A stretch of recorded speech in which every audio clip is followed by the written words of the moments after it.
যাকেই পাচ্ছে বাংলা ভাষায় কথা বলে দিচ্ছে বাংলাদেশি আর রোহিঙ্গা। কোত্থেকে এলো রোহিঙ্গা?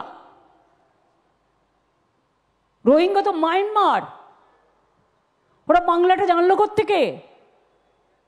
যারা বলছেন তারা একবার বুঝবেন না।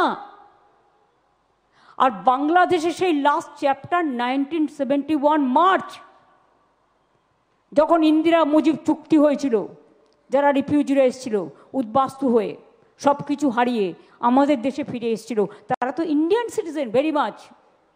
এখন আসতে পারে না। এখন আসতে না পারলেও আমাদের অতিথি তো কয়েকজনকে রেখেছে ভারত সরকার। আমি কি না বলেছি? তার কারণ পলিটিক্যাল রিজন আছে, গভর্নমেন্ট অফ ইন্ডিয়ার আদার রিজন আছে, পার্শ্ববর্তী কান্ট্রি বিপদে পড়েছে। কই আমরা তো কখনো বলি না। তাহলে আপনারা কেন বলবেন বাংলায় কথা বললেই বাংলাদেশি হয়ে গেল? আরে যারা বাংলাদেশে আগে জন্মেছিল তখন ইউনাইটেড ইন্ডিয়া ছিল, ভালো করে বুঝুন।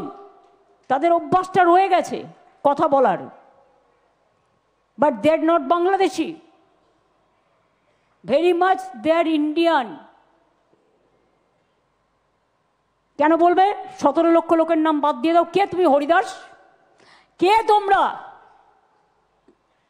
কোন মানুষ ভোট দিতে পারবে কি না পারবে যে ইন্ডিয়ান সিটিজেন সেই ভোট দেবে।